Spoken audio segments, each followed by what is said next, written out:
Just wanted to talk about honing the mastery of intention. We kind of live in a world that's led by egos and silver tongues, so you really have to be sharp-spoken everywhere you go and willing to push to get what you need, but not so far that you become undesirable around.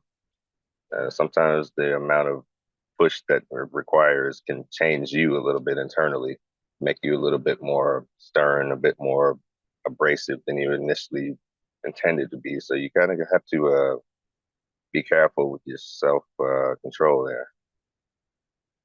So it can create a broad sweeping effect that changes your current thoughts, self control. It's imperative. You have to have it. If you claim that your current environment was, I mean, everybody has an environment, everybody's born into something. If you say the places around you cause you to fail, when most of the people that are motivated and experienced come from impoverishment, they had to struggle through something and it made them want to go to get it. You were probably not going to make it anywhere you replace. So it kind of comes from you. It has to be something that's internal. You have to have that drive, that self-determination, that force that keeps you centered. I mean, as you become more of self-aware of your own actions, you realize it's easier to change other people's mind than it is your own. So we become inflexible over time. And it's a habit that everybody really picks up at some point, and it's just human nature. It's detrimental, but sometimes it's a survival method at the same time. If something works, repeat it. So, I mean, repeated trauma can erode the care and barriers which balance our lives when we lack the mastery of our own intentions and self-control. Stay focused, collected under fire, and enrages those who like to play with your emotions like a cello, and it wears on their soul and body when they lack those endorphins, which they get only from spreading suffering. Uh, when you don't play into people's mind games, it really turns them inside out. And it's a good way to get them to leave you alone. People don't get that response really they're looking for. Once again, I mean, you're going to run into people who just like to beat up on people mentally. It doesn't even have to be physical. Verbal abuse can come from anywhere. And if you let it change you, you're to blame also. If you're aware of this, see, manifestation of our goals takes time to transfer from idea to physicality, and this leaves room for error as you won't always have time to implement everything that you initially intended. Things change from plan to execution, so you have to be flexible. So this highlights the need for consistent focus as your reality shifts your beliefs. I mean, whatever you're focused on, really, whatever you physically see all the time is what's going to be on your mind. So you create that butterfly effect. You start to affect your situation when people come to you. Whatever you put out is going to change their reality too. So you have to be very careful of what you're doing to others. You can become very powerful as your catalyst to your environment when you become the shoulder that everybody wants to speak on. Really, another way to keep yourself more balanced is to learn the philosophy of anyone you perceive as an opponent, which will manifest peace and understanding between you because you're less inclined to make an angry decision or a fearful decision produced by not knowing. Research increases predictability, bolstering your chances of improv when you understand the other one's known patterns. Eventually, your intentions become less volatile from preparation, experience, and desensitized emotion, eliminating negative thought frees brain power for problem solving. Uh, Really, the more you rein in the errant, destructive thoughts waiting to derail you, the better. Humans spend entirely too much time in the realm of theoretical captivity, constantly fantasizing about what another is going to do to the next. People become so enamored in their own theories that they begin to react to their creations of the mind, ignoring reality altogether. And you begin to take things for how they are rather than always seeing the best or worst qualities in the situation as standouts. You achieve a higher situational awareness. This disciplined thought pattern keeps you from self-destructive reactions of complacency or fear when dealing with the unorthodox, unhinged, or otherwise unexpected challenges.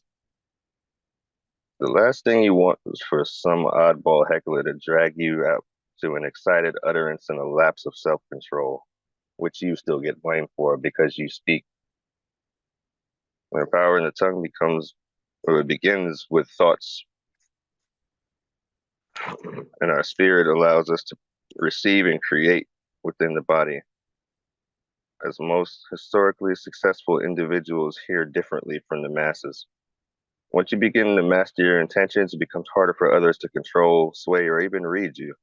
And in the absence of personal thought control, something holds the reins unless you live outside of society.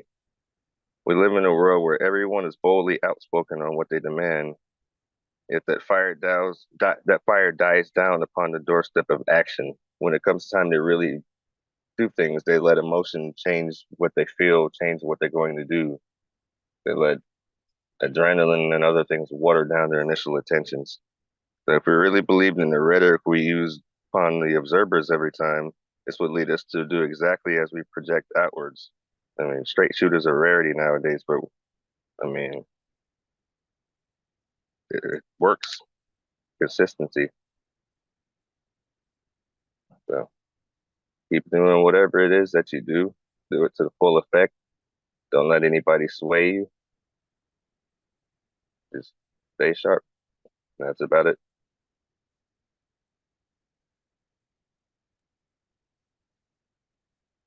Excellent. Excellent. Now, I have a question. My first question would be, um, as you were referring to ego and silver tongue, um, can you expound on that when you say people are with the ego and the silver tongue? Well, most proven leaders are usually chosen to be narcissists because it takes less emotion to make hard decisions. So a lot of times, go-getters really aren't concerned with you or your emotion, your feeling, or anything. So if they insult you, if you feel insulted, if you take something that they say that's pretty sharp and it sways you off of what you are doing, then you're really at fault for letting someone else's uh, the way they maybe roll off a word, the way they pronounce something, the way they choose their words towards you. If you let that sway you, you're letting a moment of weak mindedness change your game plan. If you're to be prepared mentally for about any kind of How I conversation. have a question. Um, how do you develop a strong intention? Well, you have to know what you want. You have to develop a game plan of where you want to be in, let's say, the next quarter of the year. Let start with your quarters of the year to a full year. See what you have planned out. What's good for you? What's bad for you in your life? Do a self analysis of what's detrimental and what you can improve upon. What's great. Start with that. What are you aiming for? And then you can start aiming a mental pattern of repeating a good action, removing a bad action. Whatever it is that your goal is, you're gonna have a different goal for each person. So it all starts with the plan. Write things down, get your life in order, basically, and budget things. But basically, you're like, instead of just doing a budget for financials, you do the same thing for your life goals. It can become short term and become long term within not too long once you get used to doing it. How what would you suggest? How would one know if in the act of listening to someone with a silver tongue, how would one know that there's something that they could take from this, or if this is someone that's just selling snake oil? Well, if you stay in a company of successful people that are doing well off, you eventually find that something will rub off on you if you pay attention. If you're in a company of somebody who does not do well but speaks as they do, and I mean somebody that has receipts that can show you they've built something or they've helped build something, they know something that you don't. It all comes with the company. But you can also take things from people that you would never expect that don't have a formal education. You just always have to have a listening ear where you go. That's to be, I don't know, you have to be actively listening for what people say. Sometimes you'll hear a phrase or something that just resonates with you, and perhaps it's coming from somewhere else. Perhaps the thought is passing through them. We never know, but sometimes you just pick up things anywhere. really a random scenario.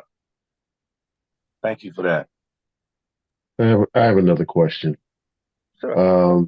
Can an individual pick up or read your intentions without you having to say anything? Oh, absolutely. If you're adept at that.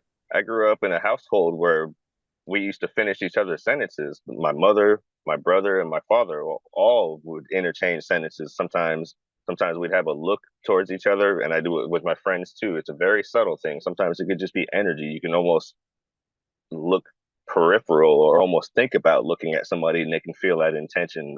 They know you're trying to say something, a signal, let's go, let's do something. It can be done. It's amazing the amount of energy we produce as humans. We're bioluminescent. We produce electricity. It's it's amazing. Yes, it can be done.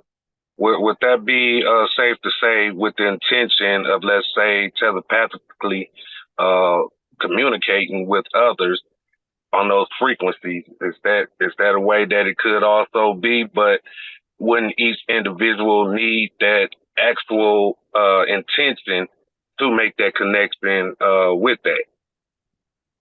Now, perhaps that's not for me to answer. It could be a soul connection from a past life. If you believe in that, it could be something that we unintentionally do. Some people can be taught to perceive around them. I believe that there's different ways to achieve that, and some are random and some are actively looking for others, and they just bump into each other. You can almost feel each other's energy from pretty far away. There's a perception that's beyond just, I mean, it comes from the pineal gland, really, but the range of it all depends on how you develop it, I believe. I can't be the expert on that though, because I'm not everyone else and I don't know how they perceive personally, other than testimonial.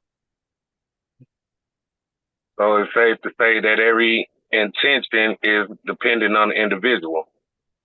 Well, yes, and those intentions can put out that butterfly effect. That energy you put out does roll off other places. You can affect others unknowingly that are searching, or others that are perceiving and don't realize they can do it, can pick up on your intentions too.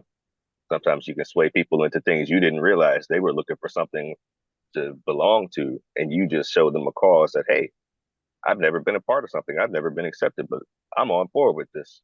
So you have to be careful of your intentions too, because you can be projecting things that you can drag somebody to whatever you want unintentionally, and it can be a good thing for you. It can be a great thing for them. You just never know. So it's safe to say to be mindful with all intentions of whatever it could be within an individual's life, right? Oh yes, you never know what power your words hold. You may say something that resonates with someone for 30 years that you don't even realize you said to them, but it just you hit on a frequency because you were supposed to say that. It was meant to be. You were channeling something that they needed to hear. So yes, be very careful of even your thoughts. Your thoughts can manifest into energy, not only your actions. I have a question as well. How much does like background knowledge play into what you were just presented?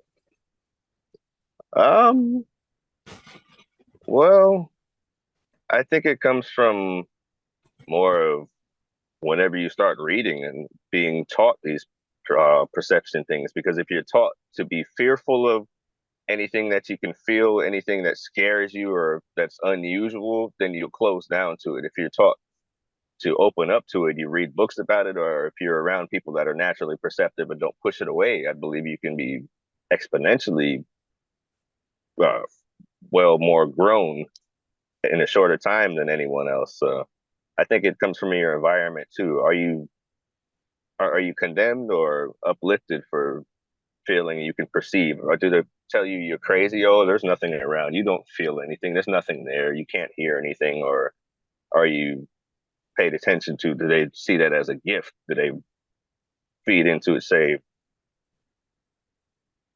build you into somebody that can perceive more.